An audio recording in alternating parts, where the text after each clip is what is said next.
You probably have a notes app packed with business ideas you never acted on, a vision board you made back in January that's been turned toward the wall since February, a podcast you said you were finally going to start, a book you thought you'd write, a version of yourself you've been planning to become for the last few years. And somehow, none of it ever really moved forward. Most people see this pattern and immediately call it laziness. Or they tell you that you just don't want it badly enough, that if you really cared, you'd simply get up and do it. They say motivation is a decision, discipline is a skill, and you just need to push yourself harder. But psychology tells a very different story. Wanting a huge life while staying completely stuck is not a personality defect. Most of the time, it's a protection mechanism. And once you understand what your mind is actually trying to protect you from, the whole thing starts making sense in a way that's honestly a little unsettling. But to understand it, we have to look at something most people never stop to examine. If any of this feels familiar, the big dreams, the lack of follow-through, the constant quiet guilt sitting in the background, this is for you. Not the polished version of you. The real one. The one sitting there right now with 17 tabs open and a to-do list that's only halfway done.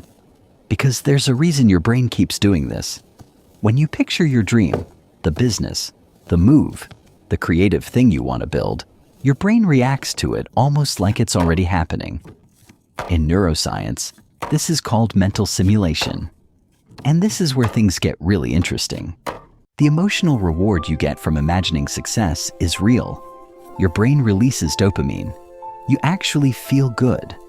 Almost accomplished already. So before you've even taken the first real step, your nervous system has already received part of the reward. The fantasy itself gave you the emotional payoff. And because your brain is constantly trying to save energy and calculate effort versus reward, it quietly starts treating that goal like something partially completed. There's a psychological concept called arrival fallacy. It's when we build a goal up so vividly in our minds that it already starts feeling emotionally finished before we even begin. But there's another side to that too. As long as the dream stays in your head, it stays perfect, untouched, still full of possibility. The second you begin, failure becomes real, and your brain understands that. But that's still not the full story. Because underneath all of this is another layer most psychology content completely ignores. Beneath the procrastination, beneath the endless planning that never turns into action, there's usually one question the person is deeply afraid to answer. Not, can I do this? But what happens if I try and it still doesn't work? Because for a lot of people, the dream is more than a goal. It becomes identity. It becomes the story they tell themselves about who they're eventually going to become. And as long as you never fully try, that story stays protected. The real damage here isn't only lost time. It's what slowly happens when you stop believing your own word. When you keep making promises to yourself and breaking them over and over until your own trust starts disappearing. That creates a very specific kind of loneliness. Being disappointed by the one person you can never walk away from. So how do you actually break this cycle? Not through motivation, not through some perfect morning routine. The real shift comes from something psychology calls identity-based action. Most people think they need to feel ready before they start acting, but the brain usually works in the opposite direction. You don't gain confidence first and then begin. You begin small enough that your brain stops resisting and confidence grows afterward. The answer is not becoming more disciplined. It's making the action so small that your nervous system no longer sees it as a threat. Think about it like this. If your dream is writing a book and you sit down telling yourself, I need to write a whole book today, your brain instantly treats that like pressure. The distance between where you are now and where that expectation puts you feels overwhelming. But if you sit down and tell yourself, I'm just writing one paragraph, only one, your mind reacts differently. Now your nervous system sees something manageable, something reachable. And when you actually do it, something small but important happens. You kept your word to yourself. That matters more than people realize. That's how self-trust slowly starts coming back. The second thing that genuinely helps, and almost nobody talks about it even though the research behind it is strong, is something called implementation intention. It sounds more complicated than it really is. All it means is connecting a new behavior to something you already consistently do. Not saying, I'll work on my project whenever I feel that moment might never happen. So instead of waiting to suddenly feel inspired, you make it automatic. After you pour your coffee in the morning, you open the document for 10 minutes. Nothing more. Now you're not depending on motivation anymore. You're using the momentum of a habit that already exists and attaching a new behavior to it. And the third shift is probably the hardest one to accept, but it matters more than anything else. You have to stop judging progress by how impressive the result looks and start valuing the simple act of showing up. In America, everything is about outcomes. Results, finished products, launches, transformations, before and afters. But your brain does not build lasting change through perfection. It builds it through repetition. Showing up for 10 minutes every day for a month changes your brain more than one perfect 4-hour burst. You managed to pull off one random weekend in February.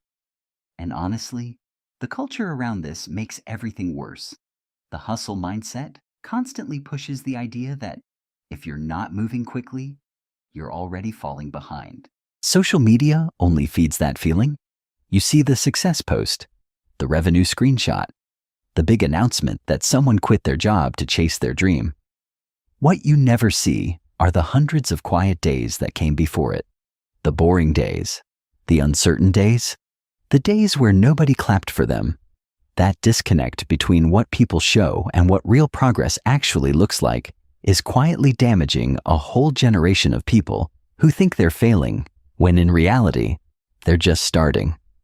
Picture this for a second. It's late Tuesday night, around 11. You're laying in bed with your phone resting on your chest, staring up at the ceiling. A few minutes ago, you were scrolling through someone else's success story. And now there's an idea sitting in the back of your mind, a real idea. A good one. For a few seconds, it almost feels exciting enough to change your life. Then the thought shows up. I'll start Monday. You put the phone down. Everything gets quiet again. And after a while, when this cycle keeps repeating long enough, it stops being only fear of failure. It turns into something heavier. Burnout, depression, emotional numbness, the kind that makes even your biggest dreams start feeling far away and unreal. If thinking about your goals now feels more draining than exciting, that matters. And it's worth being honest about without attacking yourself for it. Because the deeper question usually isn't why you haven't started. It's what you would have to believe about yourself in order to begin. You are not lazy. You are not broken. Your brain simply learned at some point that wanting something deeply and not getting it is painful. And ever since then, it's been trying to protect you from feeling that pain again. That isn't weakness. It's just a survival strategy that no longer helps you. And strategies can change. Usually the person stuck in this pattern is thoughtful, quietly ambitious, someone who feels more than they openly admit, someone with an entire world happening internally that almost nobody else fully sees. The ideas were never the issue. They never were. What actually needs to change is the size of the first step. In psychology, this pattern is called behavioral avoidance, reinforced by anticipatory anxiety. The brain avoids beginning because beginning feels threatening, and avoiding the task creates temporary relief. Until eventually it creates something worse. But every small action starts weakening that cycle, not because you forced yourself to suddenly feel confident, but because you slowly showed your nervous system, one tiny promise at a time, that taking action is safe. Leave a comment. I genuinely want to know what dream has been sitting untouched in the background of your life, the one you keep thinking about over and over again. You don't need to explain it. Just name it.